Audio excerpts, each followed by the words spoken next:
person needs fixing. By yourself, you'd get beat. Oh, family, to help when this town turns up the heat. Oh, family, out here on the streets. Got that? Family, it's what really matters. That keeps getting better. Get you back on your feet. Oh, family, tell a secret, you got to stay discreet. Oh, family, out here on the streets.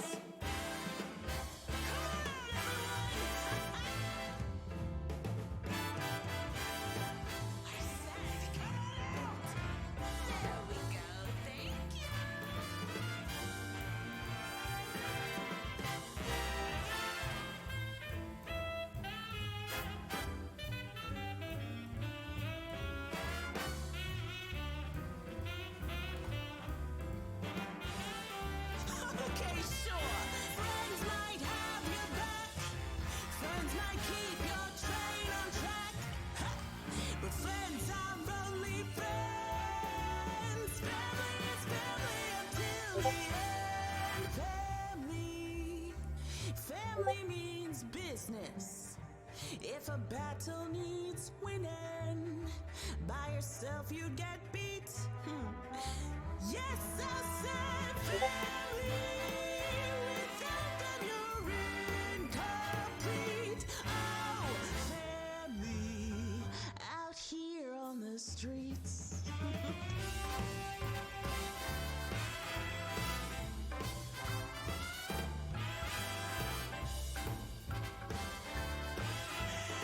Alright, let's go. Show's over. Ugh.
You shall dine, you could have it all. Don't be another casualty.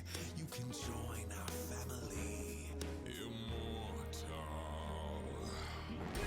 Don't you want some of this old money?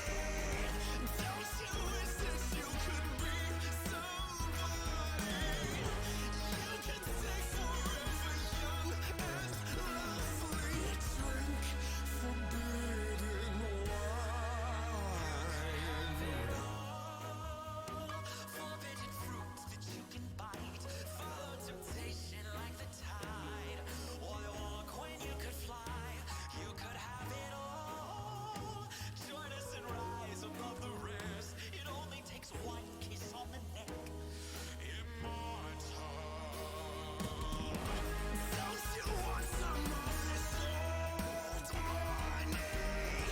Don't you wish that you could be somebody? You can stay forever young and lovely. Drink forbidden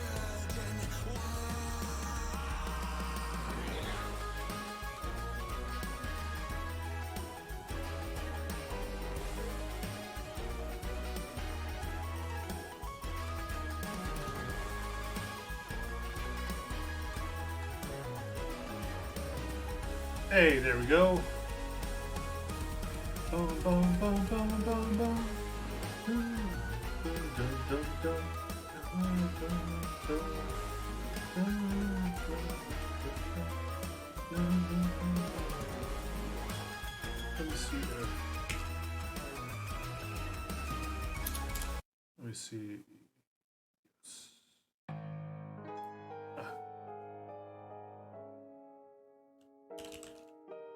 Actually, no. Let's go. Let's see. Copy link address. And we can set that as.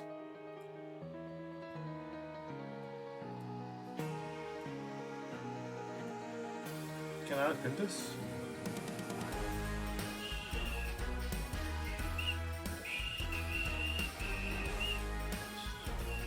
I guess I cannot.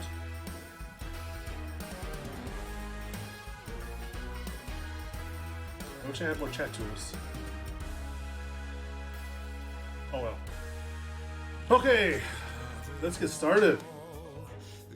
I have played Magic the Gathering on and off for years and years and years. Played some tournaments and some decently well FNMs. I am not actually good.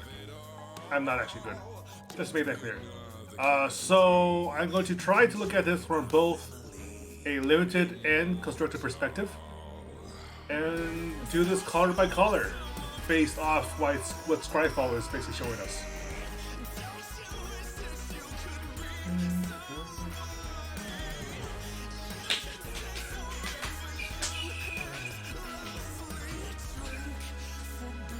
Angel Observer. Okay, so this is the Streets of New Capenna set that's coming out like in 2 weeks, week and a half, something like that.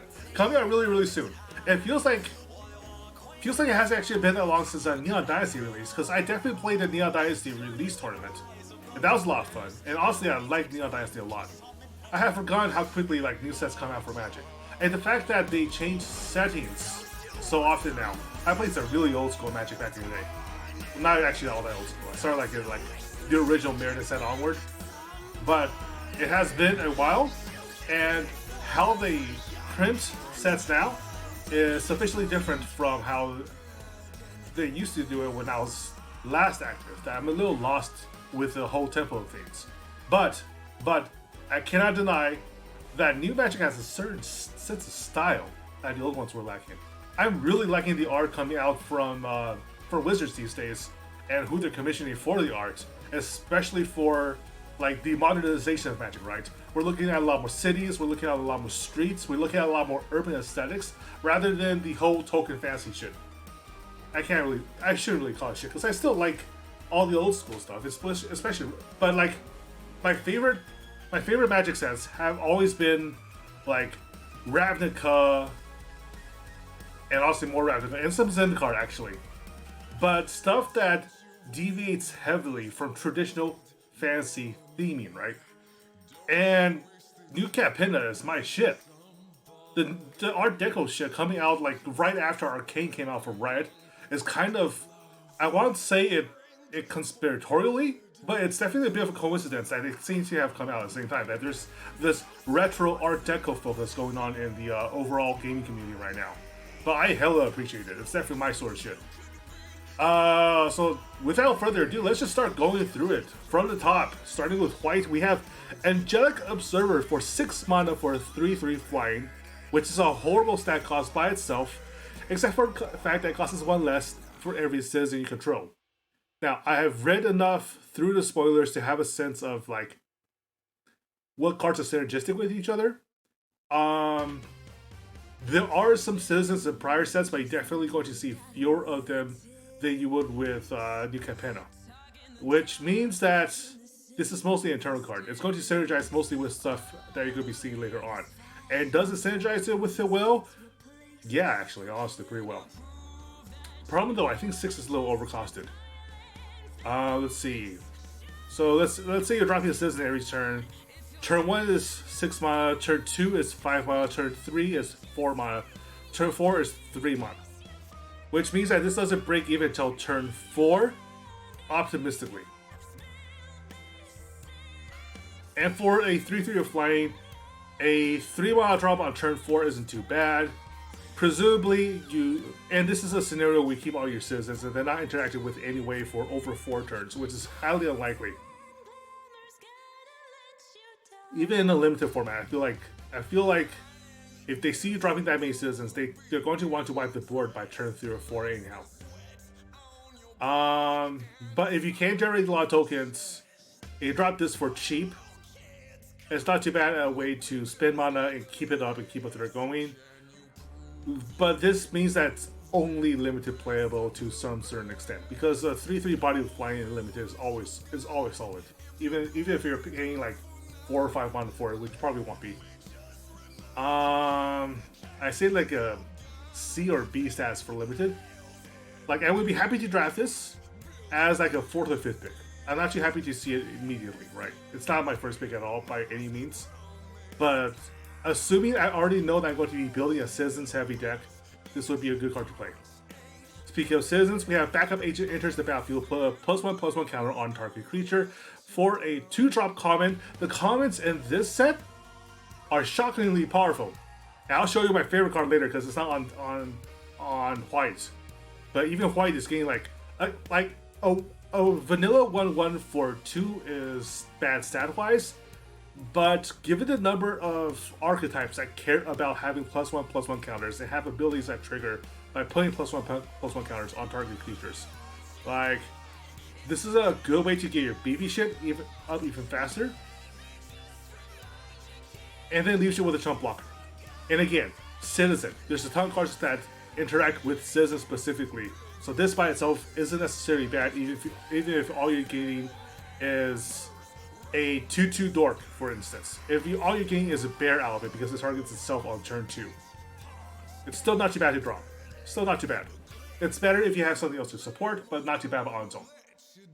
It's the flexibility and the synergy it has with other cards makes it playable. Ballroom Brawlers, which is a Mr. and Mrs. Smith reference with a gun over there and the knife in his hand.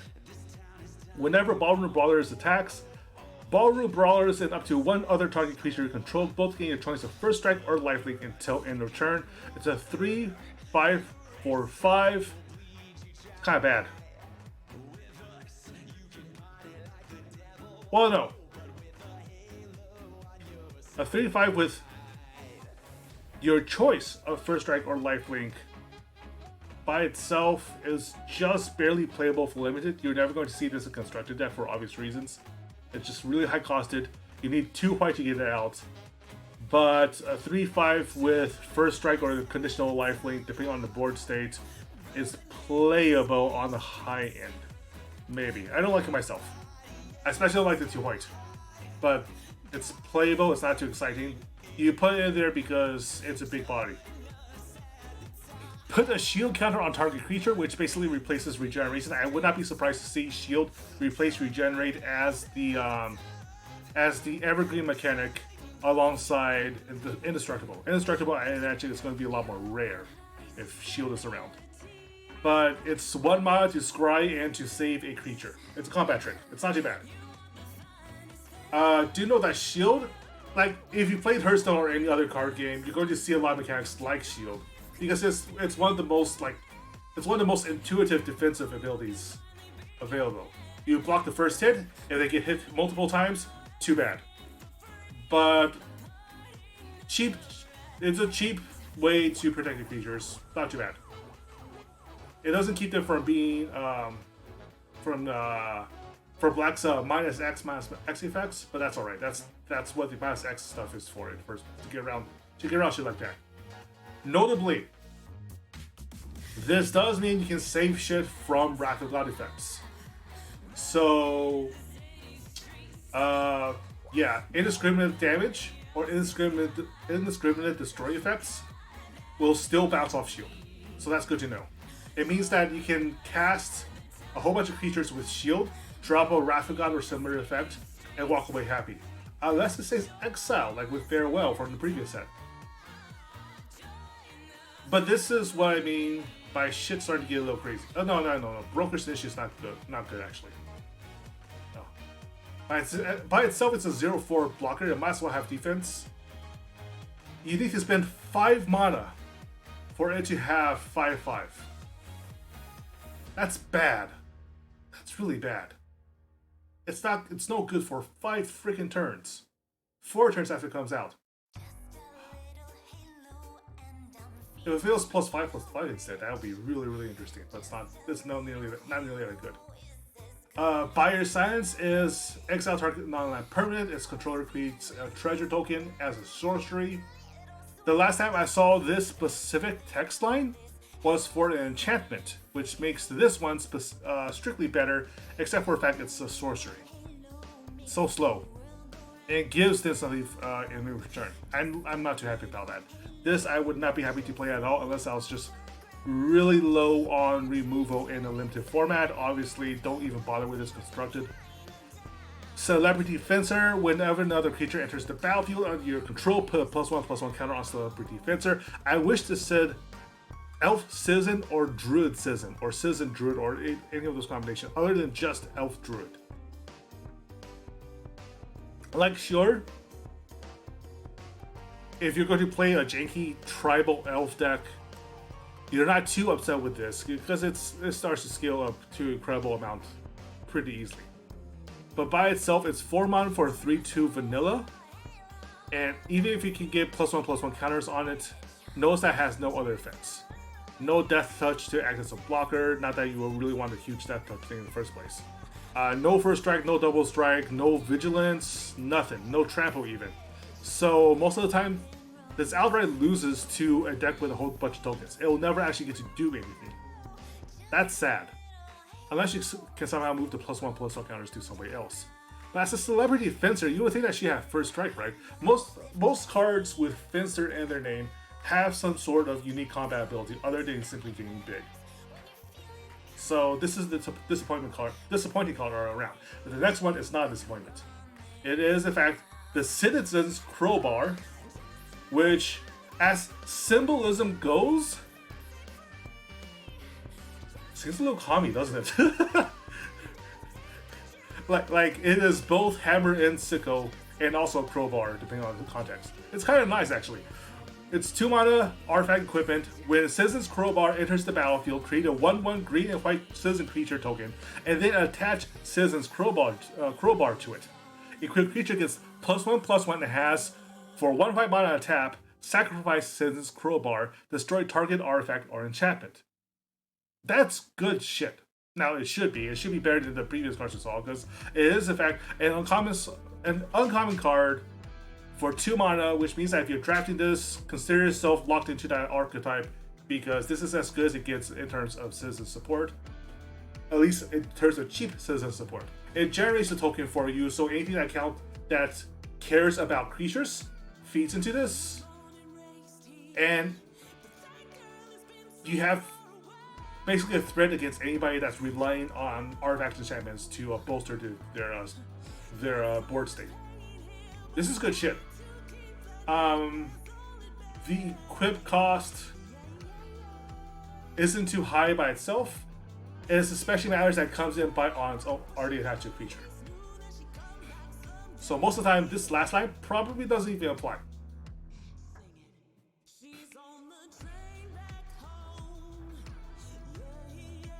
Do note, however, that you have to choose what mode to get.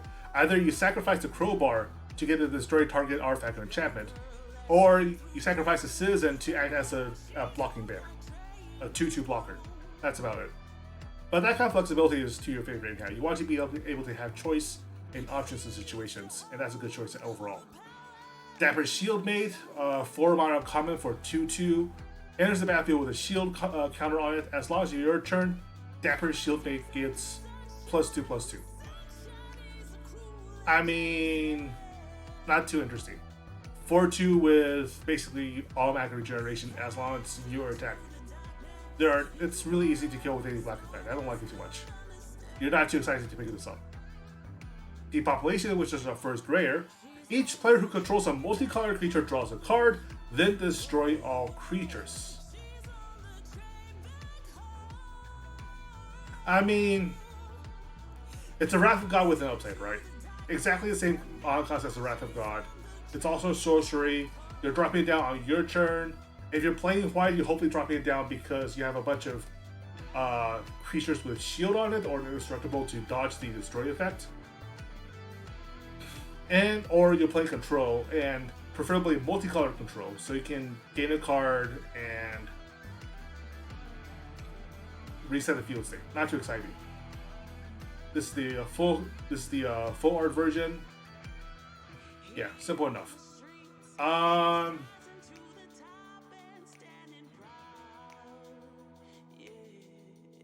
I wouldn't want to play this card in standard, or really in a whole lot of formats, because it's one thing for both of you to lose creatures when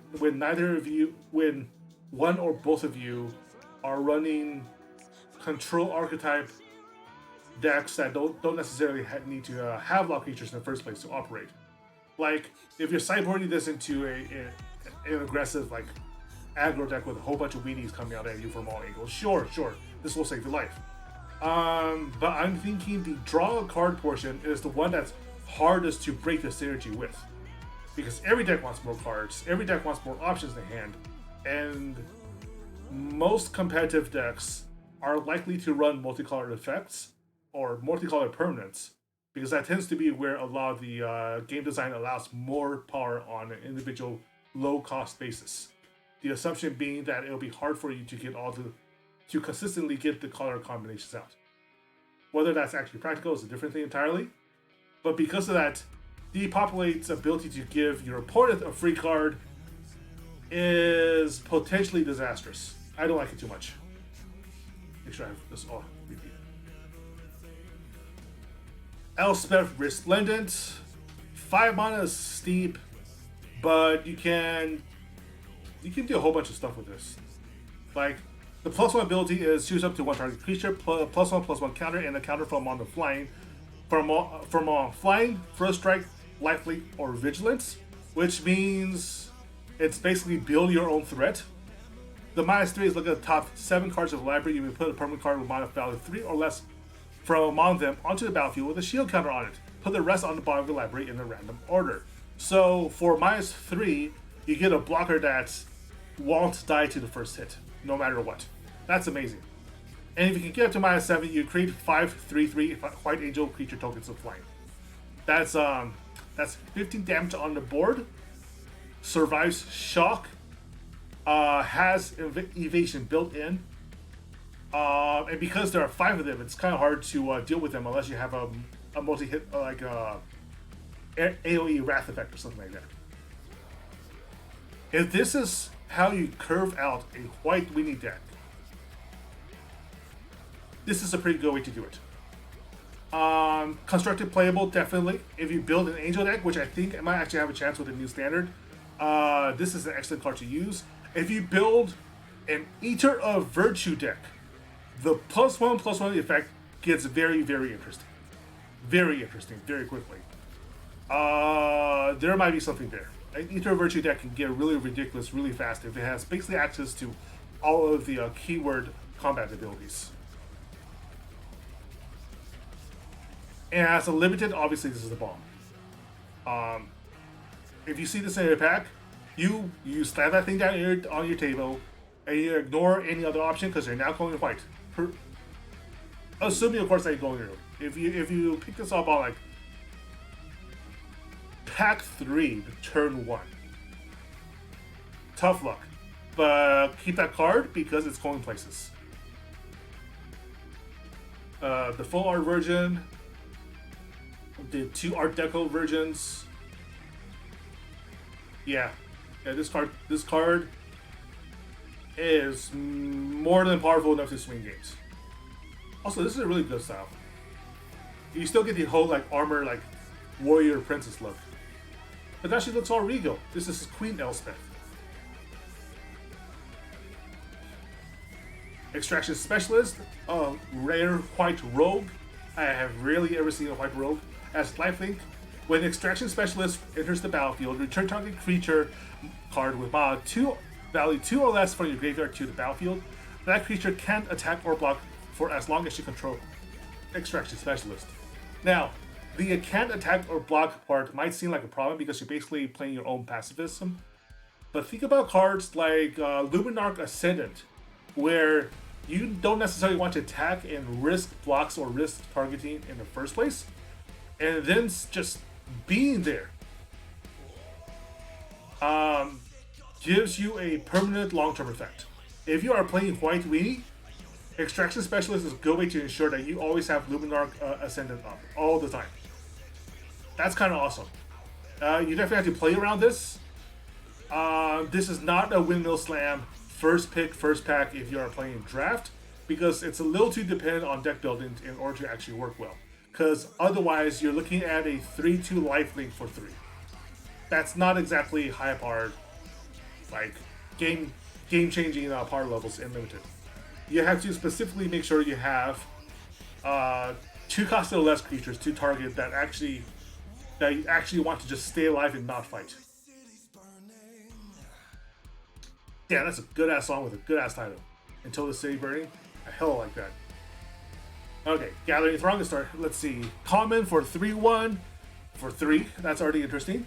Gathering Throng enters the battlefield. You may search your library for any number of cards in Gathering Throng, reveal them, put them in your hand, and then shuffle.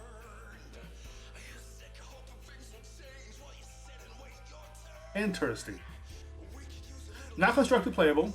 Because there are too many ways to simply ping everything for 1. For limited, however, because limited doesn't have the max card restriction rule, and because this is common, you can reliably draft a full 4 set of this and possibly more, which means that you always have cards in hand. You always have a threat to put down every single turn after turn 3. That's good shit. That's really, really powerful shit, actually. I wouldn't call this a priority pick, but an opportunistic pick for limited, right? Because having a 3-drop every single turn that does guarantee 3 damage, and then like brings more Gathering Throng into your hand after the first one. That's nice. That's kind of scary. That's not something that a limited deck necessarily has the tools to keep out. So I would run this if I had the opportunity to. And the fact that it's a single white means that splashing it is highly encouraged. All you ever need is a single planes or the occasional treasure drop while you're looking for planes to get us out and running. Yeah, I wouldn't call this a limited bomb necessarily, but it's pretty scary limited. Giada Font of Hope might be the chase rare for this set. It's 2 mana for 2/2 with Flying Vigilance, which is already way overcosted. Each other angel you control enters the battlefield with an additional +1/+1 counter on it for each angel you already control. And add white. Spend this mana only cast an angel spell. Which means that if you have played Angel Tribal, you absolutely want to make sure this comes out on turn 2 or 3. That's just crazy good. That is better costed than Illuminarch Ascendant, which is already a busted card. And the +1/+1 counter to start an Angel's career on your battlefield is insanely good as well. Like, if you have, like, it already makes sure that the next Angel you cast gets the +1/+1 counter. The second Angel is basically +2 on as it enters the battlefield, pulling it right out of shock range, pulling it right out of most bird spell ranges easily, and so on and so forth. If they cannot wipe your field of angels, this quickly becomes untenable for the opposing player. And if you draft this, you already want to have at least one other angel out there. But even if you only draft this and never get another angel because RNG has completely screwed you over, you're still left with a bear with Flying and Vigilance. Like, that's crazy good for its price. Basically, it becomes really busted with any additional cards to support it whatsoever. And even by itself, it's already really solid good. This is really nice too. This is the Spotlight Wing version of her, which is already really, really nice. It's really clever work of a way to like illuminate her angelic focus. But then there's like what was it called? What kind of window was it? Oh man, my brain is burning out. Art-wise, it's going to bug me until I figure it out. Let's see.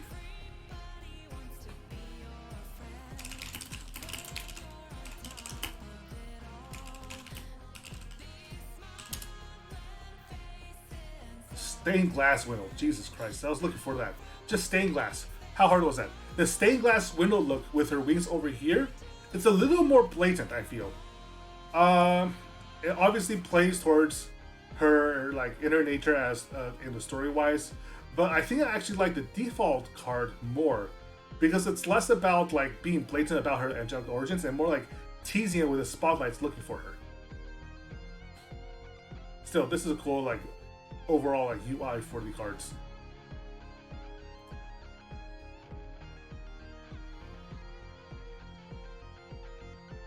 Halo Fountain is where the game gets really interesting.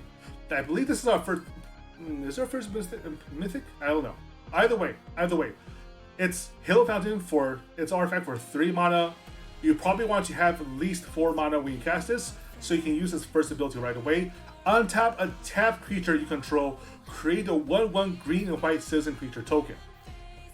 So already you guarantee that after you attack, you still have a block for next turn. For 2 mana, untap 2 tap creatures you control.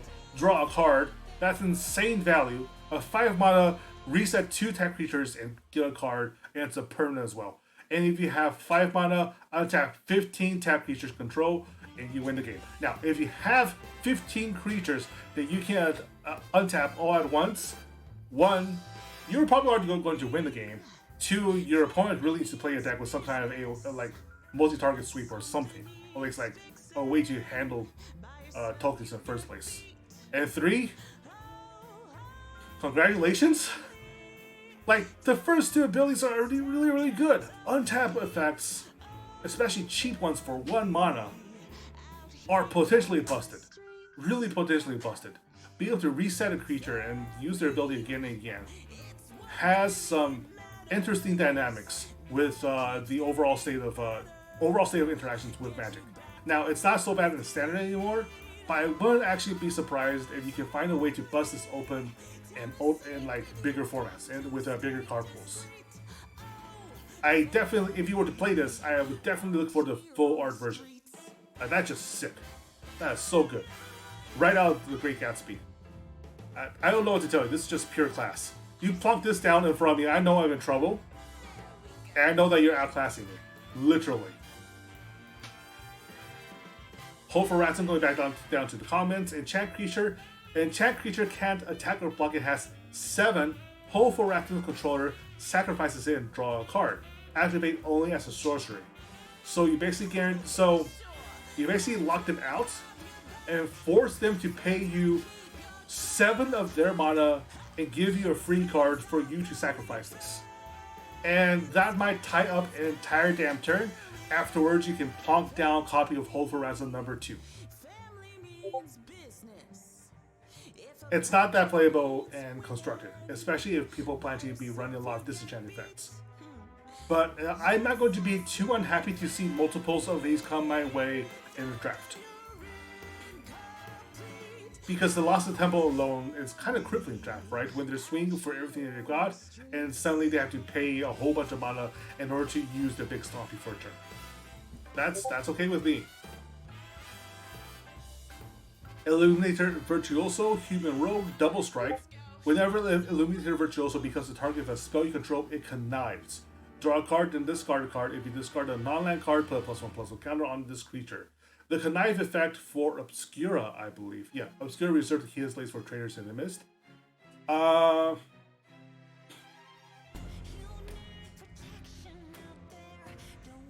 looting effect is extremely strong and limited when you're looking to drop your biggest threats on the curve as soon as possible. Having to target the Virtuoso in order to get connive can be a little risky. You have to build around it, but the payoff, especially with Double Strike, is really damn good. Like, already it does bear damage. It can take out anything with only 1 defense. The bigger it gets, the bigger of a threat it is. And honestly, just having the first strike, the first strike half of Double Strike alone is already really, really deadly. I say this is playable. Even if just a 1/1 Double Strike that rarely ever has a chance to connive, it's still a really good blocker, at least early on. And not feeling too bad for paying 2 for it.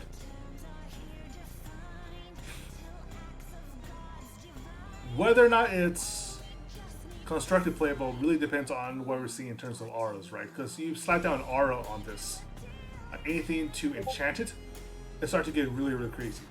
An enchantment-based deck with this as an early or mid-game threat, it's pretty nice. It's pretty nice. It's worth trying to build a deck around at least to see if it goes anywhere. Inspiring Overseer, Angel Cleric. When Inspiring Overseer enters the battlefield, you gain 1 life and draw a card. If you get Giada, you are drafting these like crazy, as much as possible. Because there are no drawbacks. You get a 2/1 flyer and you gain life and gain a card. Like, it replaces itself, and it's Angel Cleric, which means it synergizes with a whole bunch of stuff that's already in the meta. This might actually be playable in both limited and constructed. You're not unhappy to see it in either form. And honestly, a cheap angel is especially useful. Like a 3 mana angel that gets you extra cards is constructed playable. I'm pretty sure there's an angel deck, and I'm pretty sure I can make an angel deck that works pretty consistently in the meta. At least I want to try. I'm gonna have to check how things go for once these cards actually come out, but I think there's a deck there. I think there's a pretty nasty deck there. Kill Shot. Destroy target attacking creature for 3 mana as an instant. You draft this.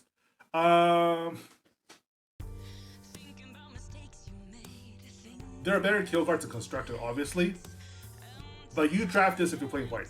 Period. There's no reason not to. The ability to stop a threat in its tracks regardless of what size it is for 3 mana and limited, that's important. It's very, very important. It even like trumps a whole bunch of uncommons in terms of like what you're prioritizing, because you'll probably see another body. You'll probably see like one or two more connive effects and everything else, but you want to hoard as much kill spells like this as possible that can deal with universal threats. As long as they're attacking, you're good. Knockout Blow. This spell costs 2 less to cast if it targets a red creature. Knockout Blow deals 4 damage to target attacking or blocking creature. You gain 2 life. Basically a sideboard card if you happen to be playing Construct. Or, depends on format, obviously. Maybe they're not playing a whole bunch of creatures, in which case 4 damage to target attacking or blocking creature isn't any good. But because it's so cheap versus red decks, a single mana to deal 4 damage at instant speed, it's playable. Even at 3 mana, it's not too bad either. It's not as good as Killshot Limited, to be clear, because no. If you're playing a best of 3 set, this is still sideboard for limited as well. You just like you replace Killshot with Knockout Blow if you think they're going to be playing a lot of cheap red creatures that are going to swarm you. So the single mana for 4 damage and 2 life gain can seriously turn a board state around. It won't win you the game by any means on its own, but it will put you in an advantageous state pretty readily, I feel. Mage's Attendant for 3 mana, 2 in a white for 3/2. When Mage's Attendant enters the battlefield, create a 1/1 blue wizard creature token with 1 sacrifices creature. Counter target non-creature spell unless its controller pays 1. Boring. It's boring. So 3/2 body for 3. The counter target non-creature spell unless its controller pays 1 is, I feel, less effective at turns 3 onward, and is easily played around because Mage's Attendant, like, you don't get the blue wizard creature token until Mage's Attendant is already cast. If it's already cast, they know to say that 1 mana for the wizard tax. So, if you're playing some kind of tax deck where forcing them to pay 1 extra might push them over the line, sure, it's playable. But there are better cards. There are always better cards. You can do better than this. Mysterious Limousine. A 5 for 4/4 crew 2. Whenever the Limousine enters the battlefield or attacks, exile up to 1 other targeted creature until Mysterious Limousine leaves the battlefield. If a creature is put into exile this way, return each other card exiled with Mysterious Limousine to the battlefield under its owner's control.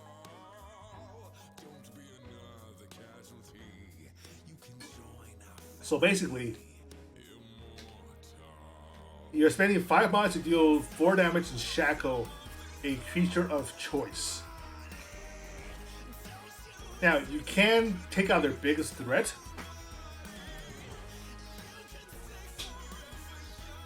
and because it has ETB effect,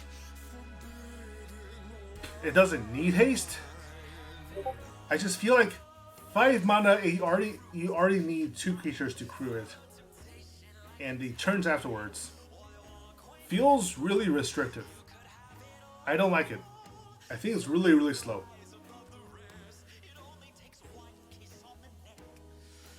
It still counts as removal, so I want to dismiss it out of hand entirely. But a sorcery speed 5 mana removal that requires 2 white is hard to play around.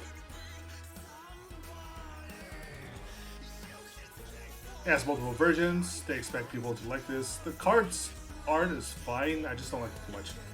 Patch up. 3 mana, return up to 3 target creature cards with total mana value 3 or less from your graveyard to the battlefield. To be clear, that means you can either get a single 3 mana creature, a single 2 mana creature, and 1 mana creature, or 3 1 mana creatures. So this is a card very much for swarm decks. If you're going red-white, weenie for whatever reason, I think there might be a couple reasons to go red-white, honestly. This isn't the worst, but Yeah, actually, no. Red white is the way to go. And specifically because of a red common that you'll be seeing coming up soon. Will work really, really well with patch up. I feel like if you're running certain types of aggressive decks, this is actually a really good card for you. And the ability to return a single 3-mana card from graveyard to battlefield on itself is already pretty good. Like, it's not the most exciting reanimation effect, but it has a lot of potential based on the archetypes you're playing. Rabble Rousing. Hideaway 5. When this enchantment enters the battlefield, look at the top 5 cards in the library, exile one face down, and put the rest on the bottom in a random order. Whenever you attack with one or more creatures, create that many 1/1 green and white citizen creature tokens. Then, if you control 10 or more creatures, you may play the exile card without paying its mana cost. Even if it didn't have Hideaway, I think Rabble Rousing is playable. The biggest thing is that it will automatically replace every single one of your attackers with chump blockers. 1 for 1. Not in terms of stats, but at least in terms of like board presence, right? At 5 mana, it's kind of expensive. But if you're playing green and white with any form of acceleration, it comes out pretty soon. At which point, you want to attack, and attack, and attack, and attack. And then you get a free spell if you attack enough. And even if you don't even need them to block. All you need to do is get a sufficiently large body of citizens, then drop anything that can boost a single like creature type, right? Like a Glorious Anthem or anything specifically requiring tribes. This is going to be an interesting card. I think it's playable. I think it's constructed playable, and I think it even has the potential to be a limited bomb. Because it's not a universal effect, but it is splashable. If you're going to be playing green-white in any form and limited, or any sort of like going wide effect, where you want as many creatures on the board as possible, and you can potentially replenish them really fast even if they get all wiped out in a single turn, this is a really good card to back you up. Raphine's Guidance, enchant creature, give +1/+1. You may cast Raphine's Guidance for your graveyard by paying 3 rather than paying its mana cost. It's a little boring, I won't lie. All it gives is a +1/+1, but it recurs itself. It does not exile itself if you pay from the graveyard. So even if you get rid of a creature with Raphine's Guidance will still linger, which means that if you're playing a like a red, white, black, maybe modified deck, this might be a critical card in constructed play. The new Neon Dynasty in particular has a lot of cards that care about modified creatures with +1/+1 counters, or enhancements, or equipments. And Raphine's Guidance is a really good way to add to the number of modified creatures on the board without necessarily risking really painful like 2-for-1 if they kill the creature, because the card will still come back. It's not the best sort of effect for that. I prefer ones that draw you cards instead, but it plays very well to the niche archetype it has. I'm not sure if that necessarily makes modified playable, but it's a good card to experiment with. When Raphine's Informant enters the battlefield, it connives, which means that for 2 mana and a 2/1, you get a single loot and a potential 3/2. Boring. Playable. Boring is not the same thing as bad. Raphine's Informant is very playable.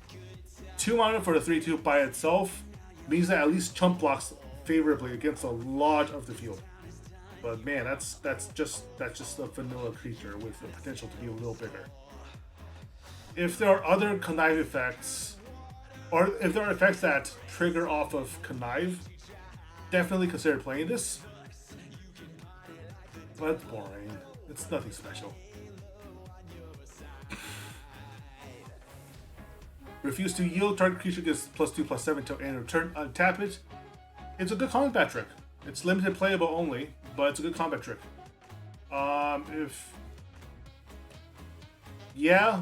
Play it. There's no reason not to. It's not exciting, but it lets you win trades.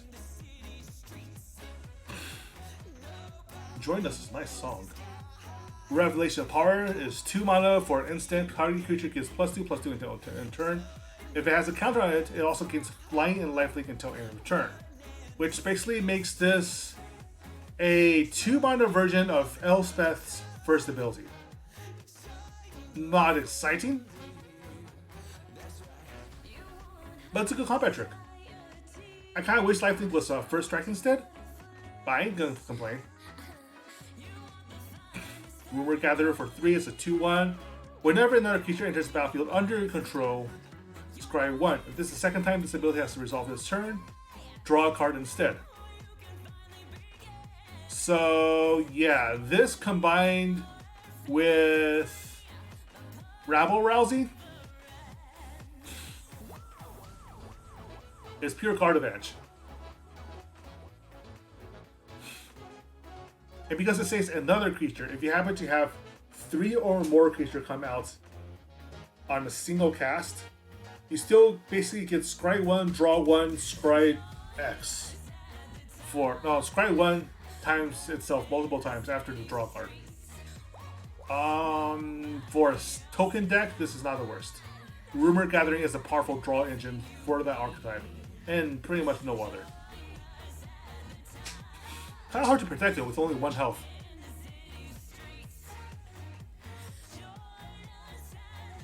Sanctuary Warden, Angel Soldier for 6 mana. 5/5 flying for 6 mana.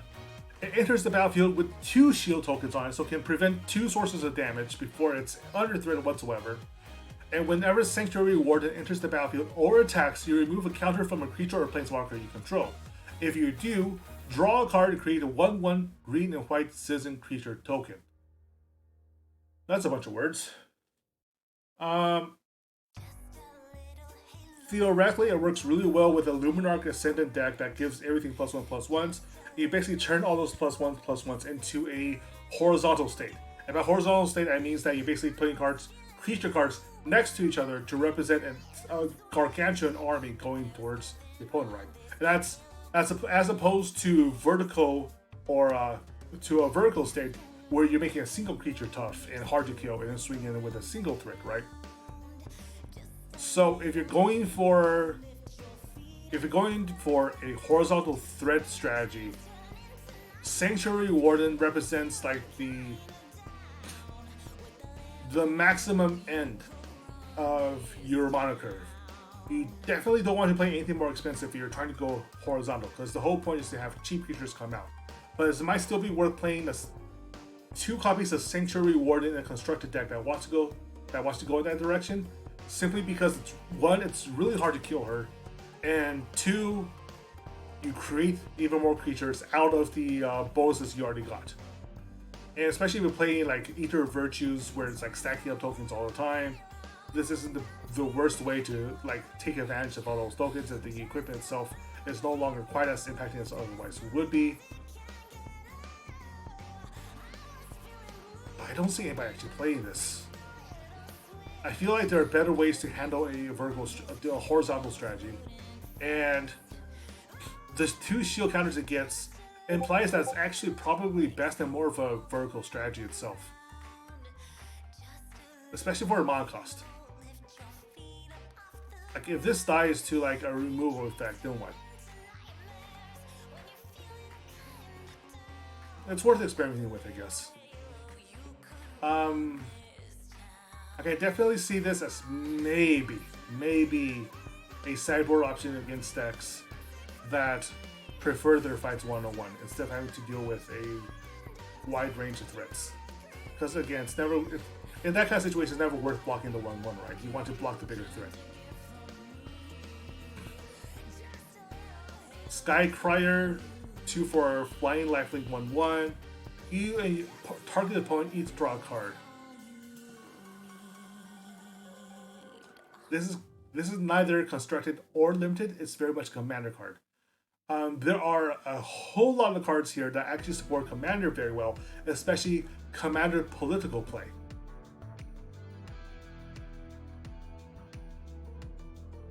Where basically you're currying favors with other players in a multiplayer game where like there are 3 or more people to play with, and you're each just taking a turn. And cards like this means that you can basically reinforce alliances to take down somebody else on the table, right?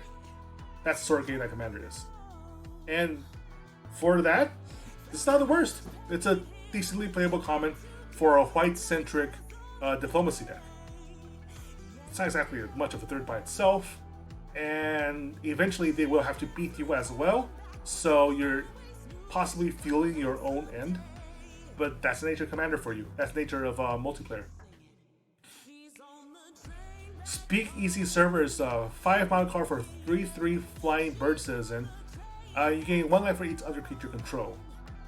That is really boring. 5 mana for 3/3 Flying, even for limited, is a little steep. The life gain is useful in some situations, but it's not exactly going to win you games, except in if you already have like something that wins you based on how much life you have, or a creature that's only has stuff as much health you've managed to stock up on. Stuff like that, sure, it's okay, but it's boring. Like, even in limited, it's nothing exciting. At best, you're treating it as a 3/3 flying body for an overcosted mana cost. Nah. This is a little better though. Sweeping Protector is a 2/1 for 4 mana, but has flash and has flying and enters the battlefield with a shield counter on it, which means that you can basically toss it out to block something and kill it if it only has like two defense, or kill it and keep at least one creature alive because you negate the damage to to basically like back up somebody blocking, right? To make sure that you can kill whatever you're trying to block with 2 additional damage. Not the worst in limited, not at all constructed playable. Just skip over that for constructed. That is all the white cards, and we are 49 minutes in, and I forgot that there's going to be literally hundreds of cards, and my throat is already running dry. I've been drinking as much as possible to stave off the vocal cord damage, but I think we may be able to do two colors today, and try for 3 the day after. Let me change the title to reflect that.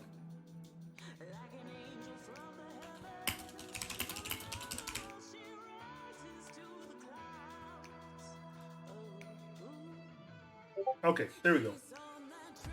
A little chat. Instant. Casualty 1. As you cast a spell, you may sacrifice a creature with power 1 or greater.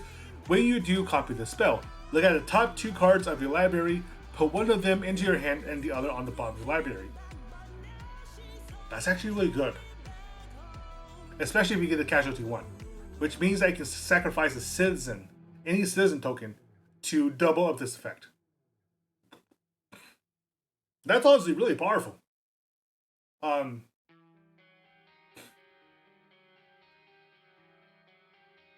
Yeah. It's 2 for draw 2 and put 2 cards on the bottom of the library for the additional cost, like a token creature, right? And it's instant speed as well. I can actually see this being extremely playable, even in constructed formats. If you're playing blue, 2 mana for 2 additional cards at instant speed is a very, very, very, very good deal. Now it's not so good. It's not so good early in the game. We don't have anything else. But as long as you have something out to fuel this, that's good shit. That's playable. That is extremely playable. All-Seeing Arbiter is 6 mana for 5/4 with flying. Whenever All-Seeing Arbiter enters the battlefield or attacks, draw 2 cards and discard a card. Whenever you discard a card, target creature an opponent controls gets -X/-0 until your next turn, or X the number of different mana values among cards in your graveyard.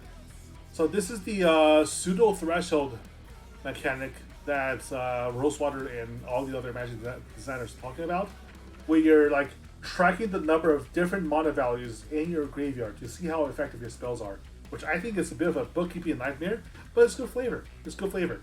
You're basically encouraging diversity, and if you've been following me for a little bit, you probably have some idea of how I feel about diversity. It's almost universally a good thing. And yeah, the more diverse a city is, the more powerful its arbiter. How about that? That's actually a really good flavor. It's a good way also to like neutralize the biggest threat. I feel like this is very much a limited bomb. I would not be unhappy to drop this as a 6-drop in my limited deck. It's not going to be as impressive as Gitaxias was during the Neon Dynasty pre-release. I think I caused multiple people to hate the game after that, after pulling Gitaxias out. Too bad. I had fun. But if I open this in the pack, I'm probably going to grab it. And I'm probably going to see if I can't support it. Whether or not I can or cannot support it. Because in the limited format, 5/4 flying with this kind of effect is really, really good.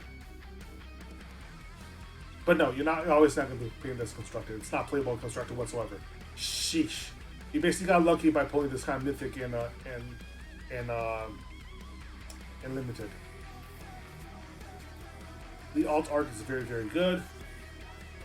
An offer you can't refuse. Counter target non-creature spell. Its controller creates 2 treasure tokens. It's kind of interesting to me that you might actually be encouraged to counter your own spell on turn 2 just to guarantee 2 extra mana the turn after. In fact, I would go as far as to say that might be the preferred way to play this card. Now, the fact that it's a hard counter to non-creature spells, especially late in the game, is actually makes it really, really playable.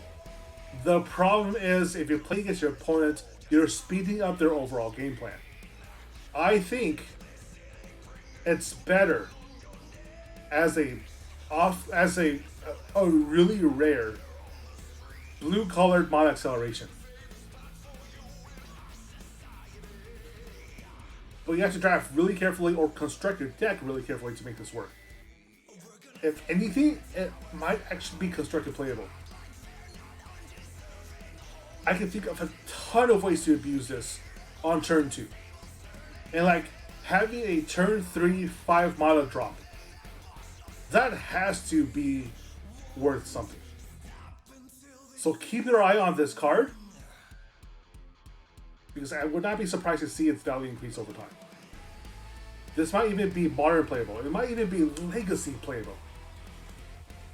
Simply because of the of what it represents in terms of next turn opportunities.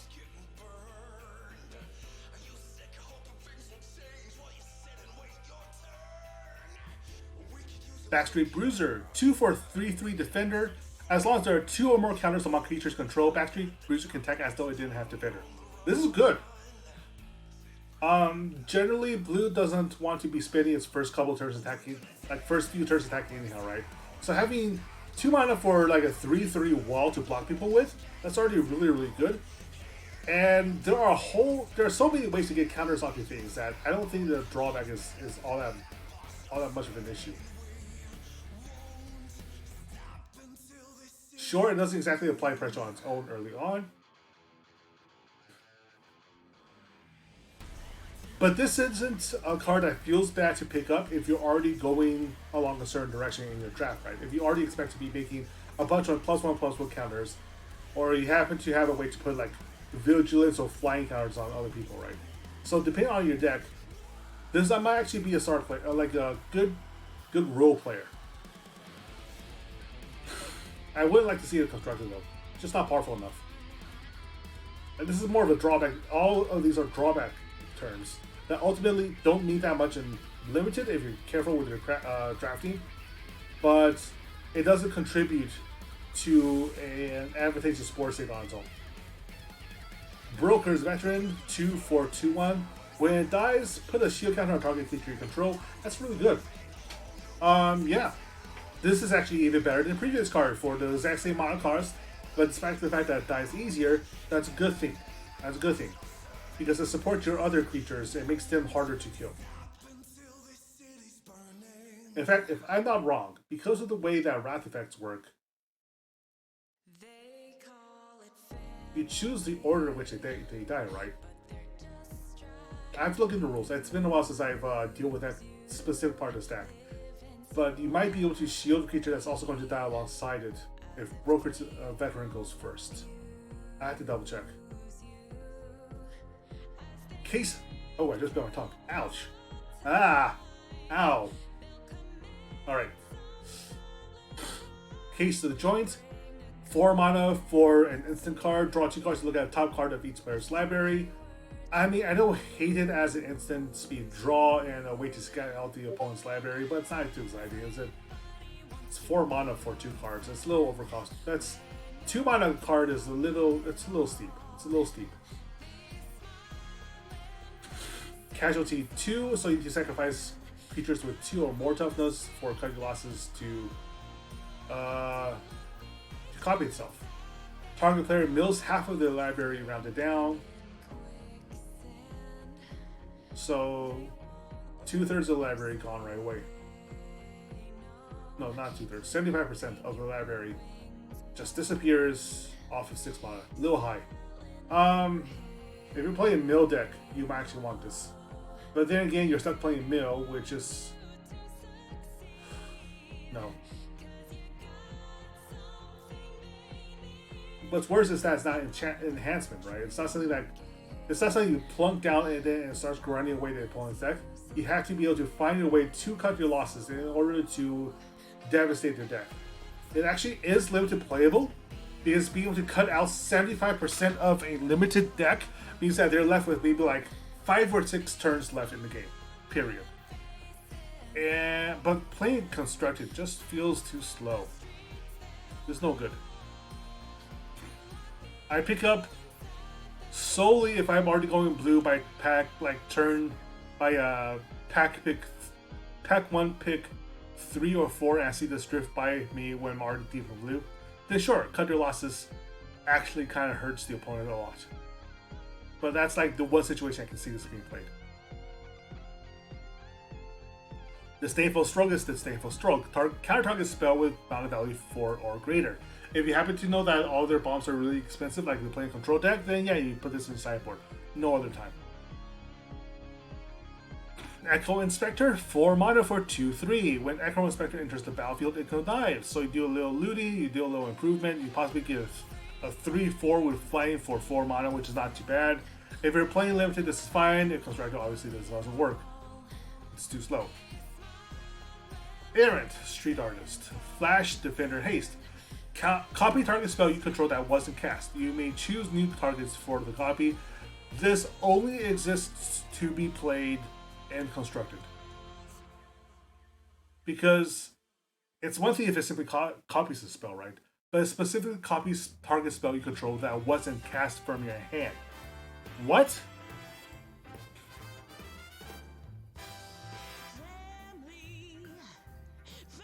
Interesting.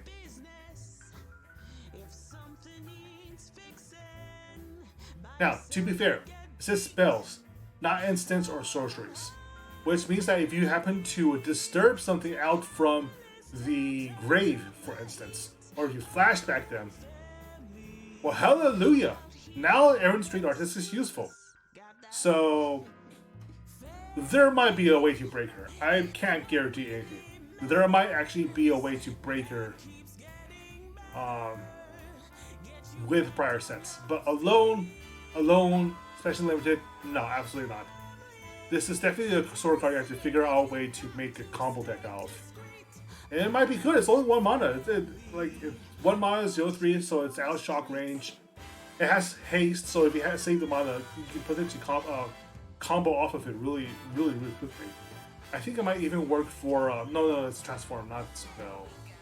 Well, no, it's still, there's a whole bunch of stuff you can possibly do. It works with Foretell. I just realized that. Wait, let me double check.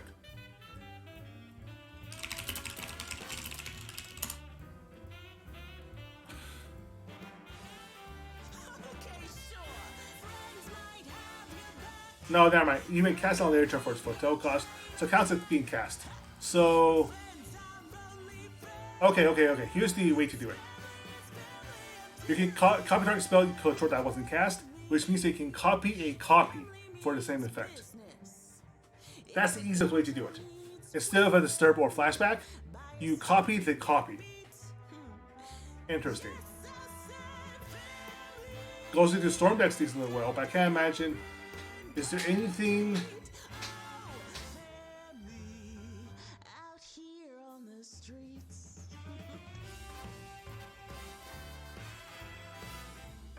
Let me double check something.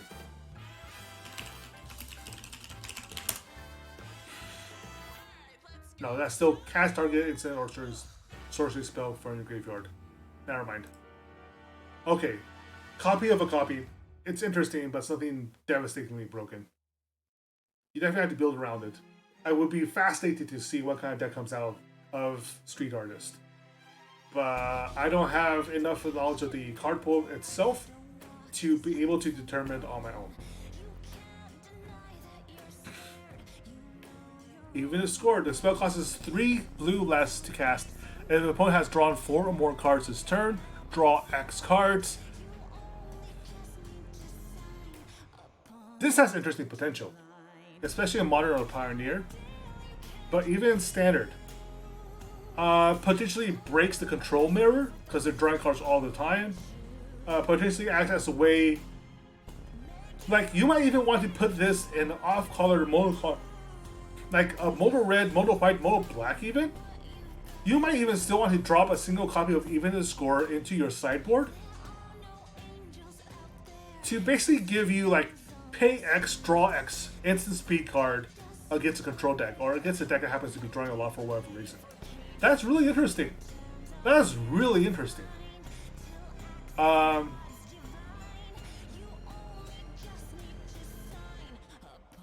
It might even instantly win you the game with a Triska,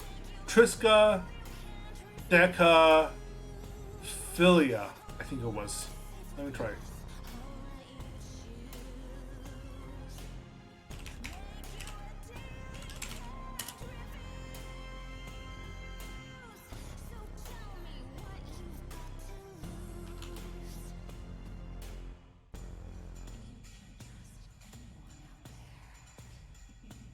What was that card? It cared about the number 13. It was definitely blue.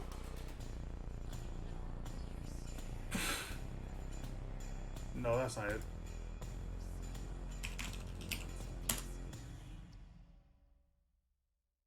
There we are. Triskai Delca file. You have no maximum hand size. At the beginning of your upkeep, if you have exactly 13 cards in your hand, you win the game.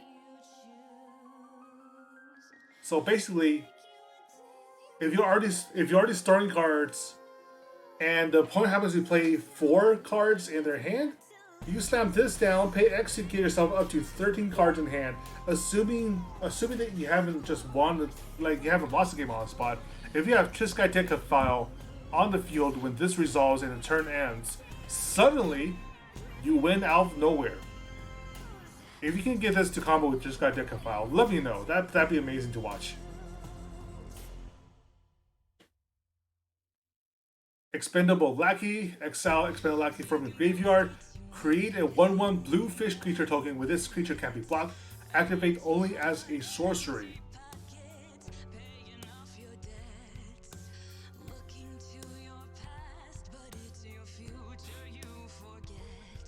I'm not sure how I feel about that. An unblockable fish is interesting onto itself. It definitely works with ninjutsu. It does have the Citizen Archetype. It's only 1 mana. It's not the worst. It's not the worst. It replaces itself very easily. It's a chump blocker by any other name. It's not exciting to pick up, but it's only a common as well. So if you're picking this up as your last pick, you're thinking, my blue deck's okay. Or if it's like within your last 5 picks, you're not too upset. Like, it's boring, but keeps your mana curve low. It means you have something to do with only 1 mana up. It's fine. It's fine. This card, however, is a lot more interesting. Fairy Vandal for 2. It's a 1/2 flash flying. Whenever you draw your second card each turn, put +1/+1 counter on Fairy Vandal. I believe this is actually a reprint. Yes, Throne of Eldraine, where it came out, was where it came out originally. It was outgunned by all the other fairies in Eldraine. But in New Capenna, this is playable. Especially if you're playing a ninjutsu deck using Neon Dynasty cards. But even by itself, it has flash. It comes out on the opponent's turn, turn 2, and gets bigger over time. Like, it only gets the +1/+1 counter once a turn.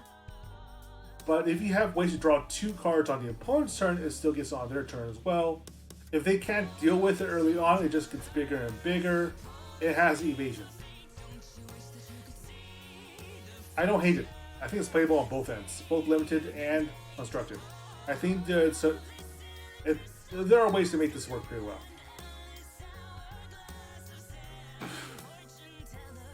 Hypnotic Drifter. For 3 mana, it connives. Late game, you can basically pay the 3 mana cost over and over again. But otherwise, it's not exactly, it's only vanilla. Like, you can, like, the connive means it gets pretty big pretty fast. The 1 mana means that you're dropping it for effectively free anyhow. You can still do other stuff after it goes through. The fact that you can connive multiple times a turn means that you're digging through your deck pretty rapidly to find whatever key threat you need. But because it's 3 mana to connive just once, that's a pain in the ass. It's playable. It's not a fun sort of playable. But again, if you're seeing this like near the end of your draft round, it's not too bad.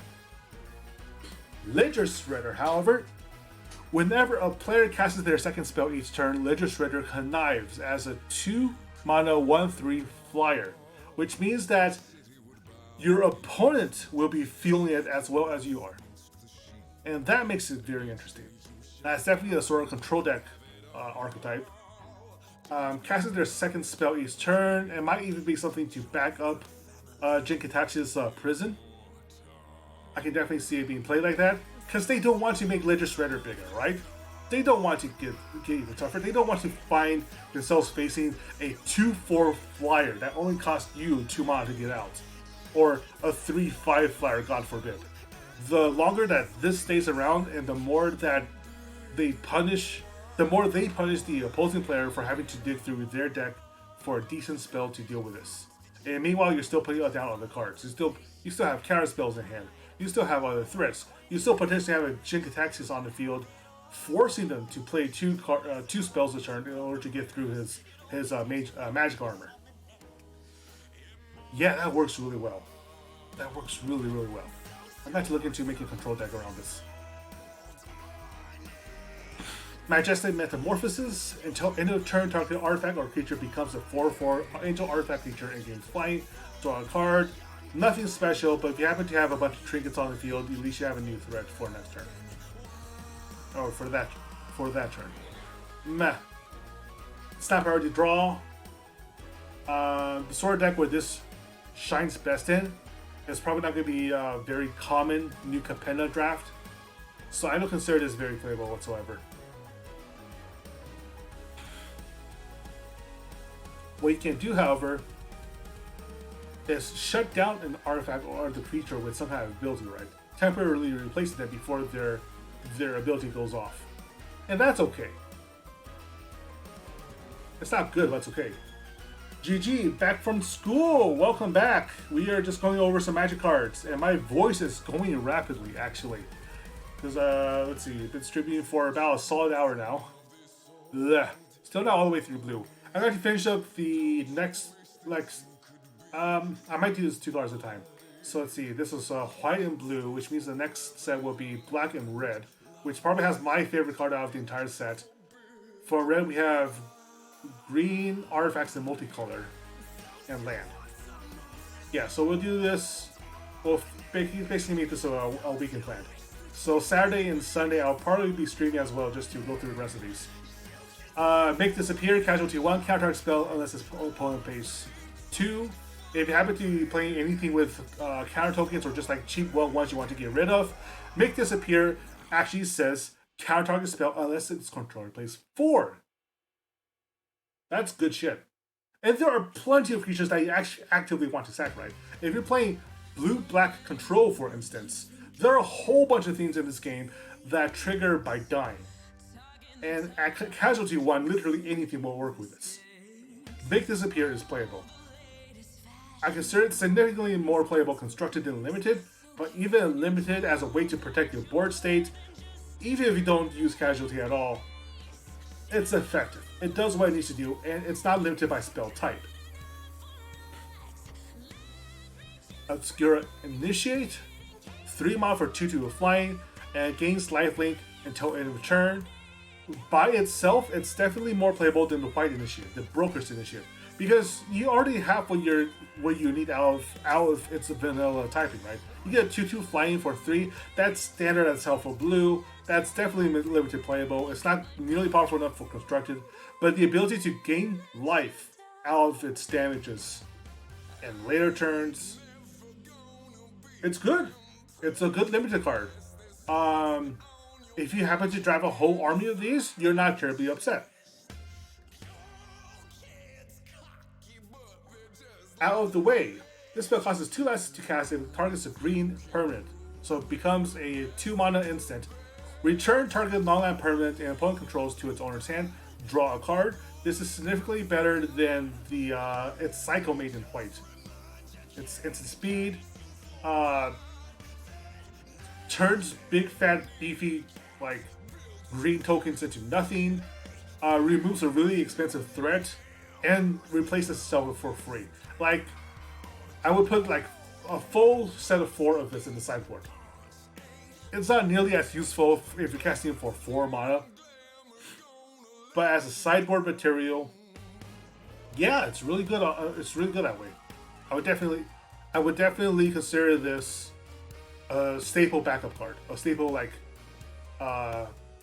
adaptation card to put into any deck that runs blue. Psionic Snoop for 3 is a 0/3 with flash, and if it enters the battlefield, it connives, becoming potentially a 1/4. That's bad. Stat-wise, that's just boring. Becoming a 1/4 with flash, that's okay, but then just becomes a jump blocker. Like, that's the most you can get out of it afterwards. It's not gonna be a threat. It's not gonna be a threat with a single point of damage with connive.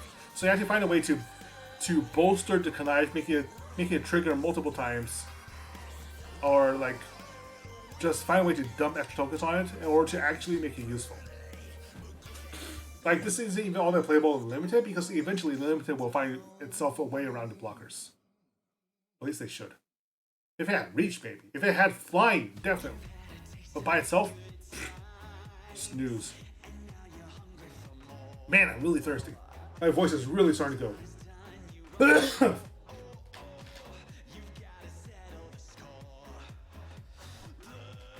Alright. Psychic Pickpocket for 5/3/2. When Psychic Pickpocket enters the battlefield, it connives. When it connives this way, return up to 1 target non-land permanent to its owner's hand. So it's potentially a 4/3 vanilla, but it's better than the card we previously read because it at least affects the board state in a meaningful manner. Like, by itself, this is just a 1/4. By itself, this is a 4/3, and it returns potentially their biggest threat on the field, giving you an avenue of attack, or at least tying up their mana for a turn. Obviously, it's bad constructed. It's way too expensive constructed. But limited, yes. You would absolutely play this in a limited blue deck. Public Enemy. Enchant creature. All creatures attack enchant creatures. Controller. Each combat available. When enchant creature dies, draw a card.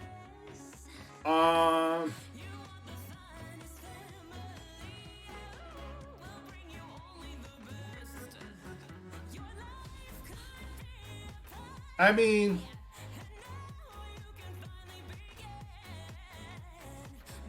it's potentially a sideboard card if you want to force your opponent to tap their creatures out during each of their turns. But I don't think that by itself is a particularly good effect. Especially since you have to put it on your own creature in order to be effective. What this actually does is act as a curse in Commander. When you're playing multiplayer with 3 or 4 other players, you can force somebody to be the target of everybody else's aggression, forcing them to throw away that creature for potentially a free card, but mostly to draw the fire away from themselves.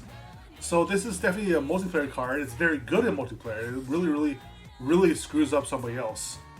But in any other competitive format, forget about. Reservoir Kraken for 4 mana is 6/6 with Trample and Ward 2. Holy shit, that is good, assuming you can actually attack through it. At the beginning of each combat, if Reservoir Kraken is untapped, any opponent may tap an untapped creature they control. If they do, tap Reservoir Kraken and create a 1/1 blue fish creature token with this creature can't be blocked.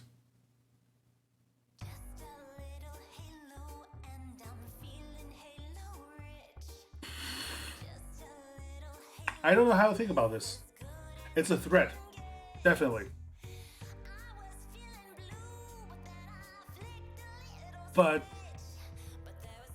it creates fish creature tokens, basically. In any situation where they have at least like a 1/1 token to tap, you cannot actually attack with the Reservoir Kraken. All you're hoping to do is create enough unblockable creatures that they swarm them under, your opponent under, on their own. And that's a very long-term play. Now, it's not necessarily unplayable because at 4 mana, and given that it can act as a blocker as well, that's pretty impressive. Ward 2 means that's really hard to target as well because they have to pay additional 2 mana on top of whatever spell they just played in order to deal with the Kraken. But I wish it was a little cheaper with a little less stats. That way the 1/1 blue fish creature tokens can actually come out sooner and be a legitimate threat. As it is, I kind of want to try it limited, but I won't expect to be impressed. Rooftop Nuisance is basically the Lion King situation. Tap target creature, it doesn't tap during its controller's next tap step and draw a card with casualty 1, meaning that for 3 mana sorcery, you can tap 2 creatures and draw 2 cards, and the creatures don't untap during its next untap step, allowing you to get 2 turns of undiverted attacks through their battlefield. It's okay. It's a lot more limited playable than it's in Constructed, obviously. But I would only ever want to see 1 copy of this in my hand at the end of the game. At the end of the game, basically. Or like just a little bit before then to apply the pressure on. And I'm not too happy to draft this on its own. Man, the music is so good. Run out of town for 4 mana. Instant, the owner target non-land permanent puts it on top or bottom of their library. I consider this to be very playable. Like, if it was simply bounce back to the hand, they can potentially play the next turn. But if you bounce it on top of the library, that guarantees that they're drawing cards they already have for 1 turn, which means that they're not getting anything new. Or, if that's not good enough, put it all the way down to the library, to the bottom of the library, where they won't see for the rest of the game, potentially. And they can't use any graveyard effects, it won't trigger any graveyard action, it won't trigger any hand size action, it's just completely out of it. Run out of town, depending on how the competitive meta develops, might even be playable as a 1 or 2 of in a constructed deck, simply to allow you that level of control. I wish it's just like 1 mana cheaper. At 3 mana, this would be amazing. I would run a full 4 set in my blue control decks easily, every single time. Because effects like this has implications that aren't so readily available if you simply look at Magic as a game of throwing monsters at each other. Controlling their hand quality and card advantage with a card like this can do just as much damage as dropping a really fast, difficult to handle creature. And unlike dealing creatures, the cards that allow you to neutralize run out of town's effectiveness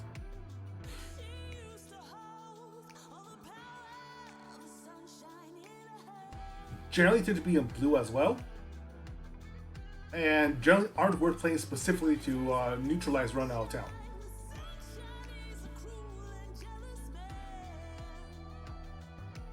Security bypass, enchant creature, as long as enchant creature is attacking alone, it can't be blocked. Enchant creature has, whenever this creature deals combat damage to a player, it connives. That's good. It's a very old school aura in terms of the risk imposed by playing.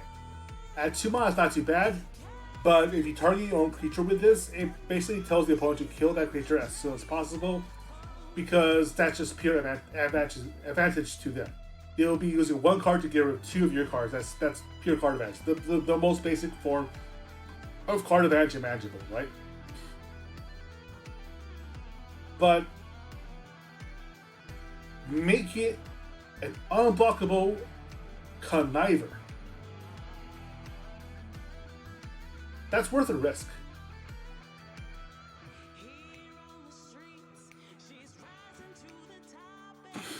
Like, if they can't deal with this, if they can't deal with a creature through non-combat means, that becomes an unblockable creature that scales upward every single turn, or every single other turn if you're unlucky with the connive. Yeah, totally playable. Totally playable. They can either deal with this or they're shit out of luck.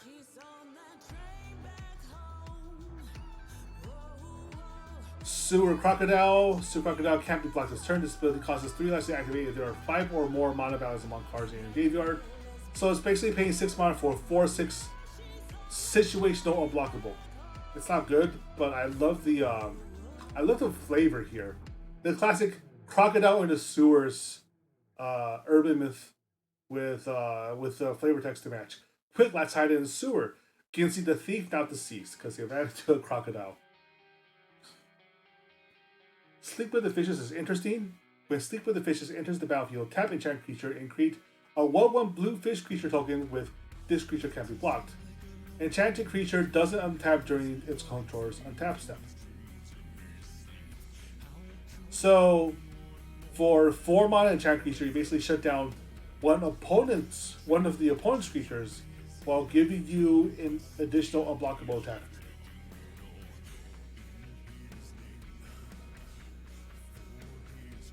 I mean, it's okay.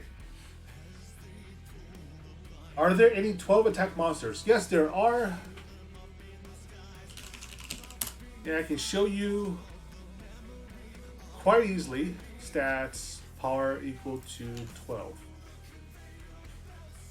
Historically, there have been 12 creatures throughout the history of Magic with exactly 12 damage. You have the Ancient Stone Idol. You have the Arixmethus Slumbering Isle, which is basically a kraken the size of an island. Galta, Primal Hunger, Joka Mortar, Kozilek, Butcher of Truth, Kozilek the Great Distortion, and the ever popular Phyrexian Dreadnought for 1 mana with Trample. Now granted, to understand Magic, realize that this drawback can be played around. And realize that, there's a reason why it's a $100 card in the US apparently. It's a Mirage card. It's really, really old. But for 1 mana and 12 damage Trample, you pretty much have to find a way to get around this drawback, right?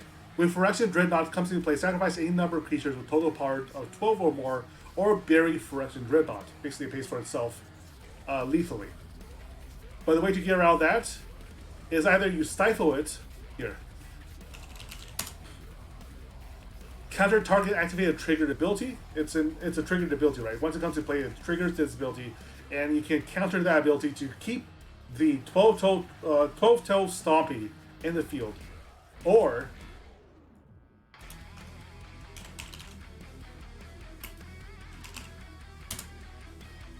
you phase it.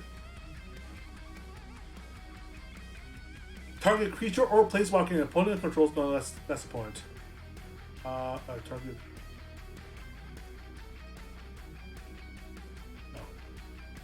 No, let's keep it that way. Let's see. No. Here we are. Here we are. So once it enters the battlefield, and then its ability triggers, right? But abilities go on the stack, which means that you can put an ability in front of it in queue, have that resolve before that creature resolves, before that creature's ability resolves. So if you put down a Phyrexian Dreadnought, and then you slip out the back with it, which is the card that we'll be reviewing later, if you make it a 13/13, and it phases out. When it phases out, then the ability triggers, force you to sacrifice a creature equal to 12 attack or the Phyrexian Dreadnought itself. But when that ability resolves, it checks the board state. It sees that there are no creatures to sacrifice, and there is no Phyrexian Dreadnought to get rid of. That ability resolves without doing anything, and then the Phyrexian Dreadnought comes back into play without triggering enter the battlefield effects.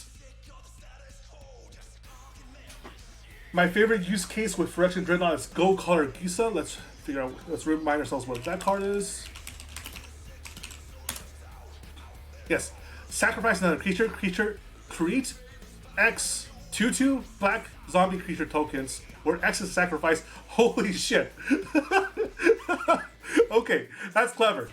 Using Go Color Gisa and Phyrexian Dreadnought to make basically the equivalent of 24 attack and 24 defense. And yeah, Drizzt is also a good one. Whenever a creature dies, it has power greater than Drizzt's power, put a number of +1/+1 counters on Drizzt equal to the difference. So you put Drizzt down, you play a Phyrexian Dreadnought, you're basically giving Drizzt +9/+9. Kingfisher, yes, this is exactly how you turn a drawback into a massive advantage. Because now you turn Phyrexian Dreadnought into a really clunky creature into a 1-mana sorcery speed pump. And that's good shit. That's fun. That's always fun. That's what makes Magic so interesting. You can turn drawbacks like this through clever effects and understanding of the rules, especially the understanding of the stacks, into really powerful game-busting effects. That's always a lot of fun. Yeah, slip out of the back, we just talked about. The phase out gives +1/+1 target creature. The interesting thing about the phase out, especially with instant speed, is that you can use it as a way to dodge opponent spells as well, while preventing anything like enter the battlefield effect. Treat it and anything attached to it as though they don't exist until its controller's next turn. So you have a major creature out, they toss a kill spell out there, or they put down like a board effect that says that. Can I just say that Riveteer's Ascendancy literally brought me to tears with how perfect it is. Honestly, that's one of the best Ascendancies. In general, I was underimpressed by the family's various Ascendancies, but Riveteers is very, very interesting. I look forward to going over it when I go over the gold cards. Most beautiful card design I ever witnessed. Every element of it is perfect. The name, the double B in the name, the general inspiration of the card art, the specific details in the magic version to parallel the original piece. The flavor text, the only triggering once per turn because not every death for an industry leads to benefits. This card is immaculate. Yeah, honestly, the way that they played into the overall history, especially American history, of labor struggles with the Riveteers is definitely interesting. A lot of leftists in particular don't necessarily like how the Riveteers are another crime family, but let's be frank. The Teamsters in particular are infamously tied to the mob in the first place. The ties between organized crime, immigrant communities, and labor struggles, you can't avoid it. It would be an insult to the history and the history of that struggle to ignore in the first place. So, although there are some criticisms about how you portray labor unions in this set and not like corrupt cops, when technically everything in here is a corrupt cop, especially the Obscura and some of the other and the what was it? I forgot all the family names. I'll get to it later. But yeah, in terms of how they presented the 1920s labor struggles, I really, really like the set for that. I fully agree with you. There's a lot to like with the Riveteers in particular, just from like a flavor standpoint alone. Moving on to the cards though, we have Undercover Operative. For a 4 mana, you may have Undercover Operative enter the battlefield as a copy of any creature on the battlefield, except it enters with a shield counter on it if you control that creature. Another way to call this is a doppelganger, because it's not just your creatures that copies, is the opponent's creatures too, with all of their abilities plus a shield. That's kind of brutal. That's a very good way for blue to capitalize on the success of another player's field state, right? If they happen to have a really powerful creature, a big old stompy, but then you get all that and more. The shield mechanic in this game especially. Yeah. Like there's a couple cards in blue that are like police person actually trying to work for justice, and then like 10 times more of that are not deal with straight up Pinkertons. Absolutely, absolutely. The cops are just corrupt here. The cops also belong to the families. They are the mob literally owns the cops just as they would in any Nord like fantasy. I wouldn't be surprised if any follow-up to New Capenna will also include a lot of the mystery and amoral aspects of Nord detective films. And a lot of that is that the cops are also on the tape, right? They're also buying up that Halo dust. They're also doing the drugs. They are also taking the bribes, so on and so forth. Yeah, absolutely. We are talking about 1920s when gangsters and mobsters were at the height of their power and influence, so that's fully reflected in the set. I really love what they're doing here. Wingshield Agent, to move on. Wingshield Agent for 3 mana, 2/3, enters the battlefield with a shield counter on it. When it attacks up to one other target creature gains flying until end of turn. I don't like that. The Newsies are painted in a positive light. Now, granted, the Newsies are also on the take. They're still beholden to some of the crime families. But you don't see them black generally. You see them as blue-white, right? Like they're looking for information to expose the ongoings, to potentially feed their masters some useful information, but also generally to help the populace. Like, I'm unfortunately very, very familiar with journalism industry. I know it's both its flaws and its glories a little too well, and corrupt journalists are a dime a dozen too. Now, as to why I don't like Wingshield Agent, there are better ways to give flying onto a creature. Just plain and simple. 2/3 with a shield counter on it, on blue, it's okay. It's not the worst. It's limited playable. It does what it needs to do, but it's entirely unexciting, and it doesn't do anything particularly well. It can block, basically. Being able to give a big creature flying support is especially good. Kind of. Yeah, I guess you can do it twice. I wouldn't be too disappointed to play Wingshield Agent if I were to play blue. But it's really situational. I think there are just so many better ways to actually give flying. Like, it's not exciting by itself. Not much to say about that. Wiretapping, Hideaway 5. Whenever you draw your first card during each of your draw steps, draw additional card. Draw a card. Then, if you have 9 or more cards in hand, you may play the exile card while playing its mana cost. Ew! 5 mana for this? Nah, man. I mean, getting to 9 cards if you're playing blue is easy enough. But it's like, if I want to draw an additional card per turn, there are better ways to do that. It's not that you don't want to be drawing that many cards. Especially near the end of the game, right? Nah, there are better ways to do this. Wiretap is no good. It's too expensive for what it is. I love this. I love this card in particular. Witness Protection, 1 mana, enchant creature. Enchanted creature loses all abilities and is a green and white citizen creature with base power and toughness 1/1 named Legitimate Business Person. It loses all other colors, card types, creature types, and names.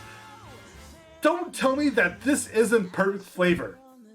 Because it is, and you know it, and I know it, and the ability to turn Obnixilis into a 1/1 generic legitimate business person because he's on the run from the law? Do you see the art online of this cast on Embraco? I have not. Let me check it out. Let's see.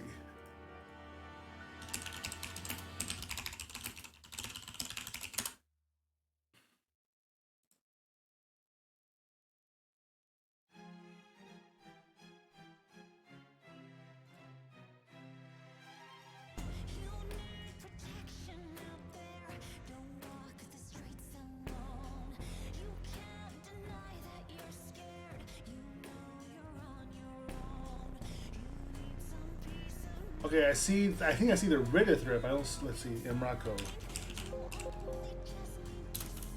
Oops.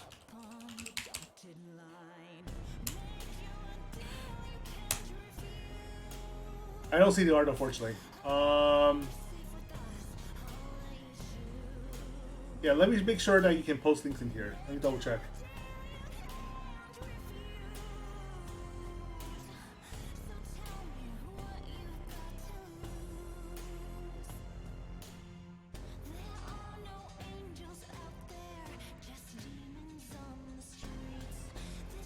All my rule set, block turns and phrases, spam evasion detection, block hyperlinks. It's not on. Okay, yeah. Feel free to post in the link.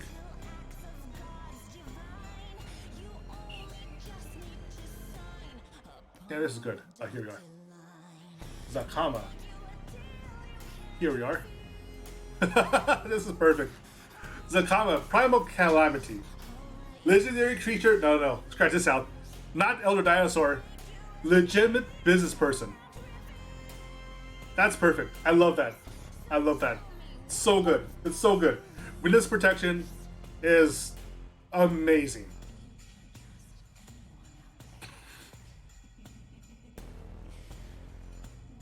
And that's the last blue card. Whew. Yeah, honestly, I feel this set probably has the best flavor I've seen from Magic in quite a few years. Not to say that the previous ones were necessarily lacking. I always love a visit to Ravnica.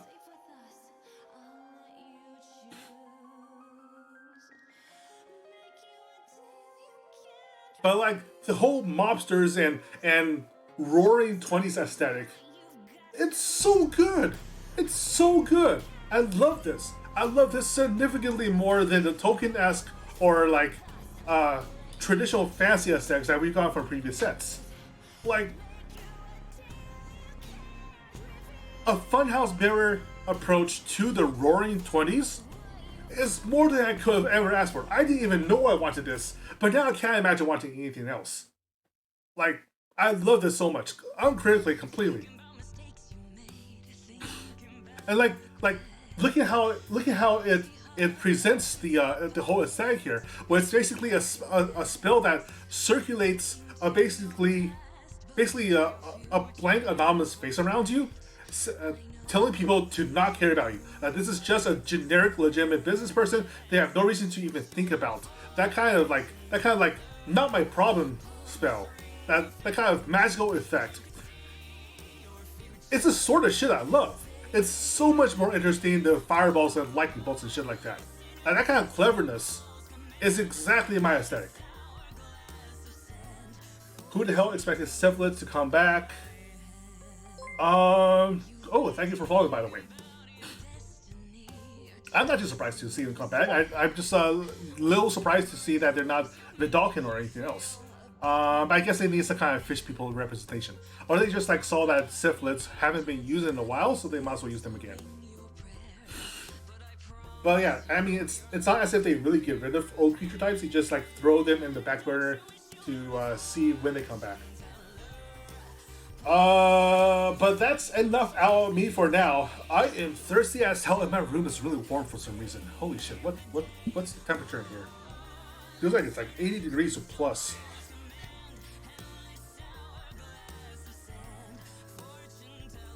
No, it's actually pretty cool. No, yeah, it's like 73 in here. Sheesh. So warm. But yeah. My flare for AFR to Cephalid, and I might do the same for my flare decks for the next upcoming. Maybe not. I think for the Dungeons and Dragons set, because they are so specifically Dungeons and Dragons, it wouldn't necessarily make sense to give them creature typings based off Magic history. And Mind Flayers, although tentacled, are very much not like civilized sea goers, right? Like, for one thing, they wouldn't be blue, at least not pure blue. Mind Flayers will definitely have some aspects of black to them, because they are, of course, inherently evil creatures. One of the few like species still in Magic after in D&D after everything else considered that I would consider to have to be legitimately just permanently evil simply because of how they reproduce and what they eat. Commander Legends Precon is going to be Demir. Interesting. That's going to be fun. Yeah. And if I'm not mistaken, a lot of that actually got spoiled lately. So unfortunately, if you're out looking, if you're out trying to avoid spoilers for the next Magic set, I got some bad news for you. Stay offline. Do not go to Magic TCG on Reddit, because otherwise you're going to see something you don't want to see. I am just sorry to say. But yeah, again, that's enough for me for now. My voice is gone. I'm thirsty as hell. Never mind that sound. I'm going to send you all to raid. Let's see who's up. Domo's just chatting with friends. Who have I raided recently? Well, I haven't raided anybody recently, but let me see. Who's doing something interesting? It's just a pretty regular night for people, honestly. Yeah. I'll send you all off to Domo Arigato. Arigato, thanks, rather. Because he's doing some planning for the for another community thing. He's going to be starting up his Vtuber interviews series again soon. So watch out for that. Enjoy that as much as possible.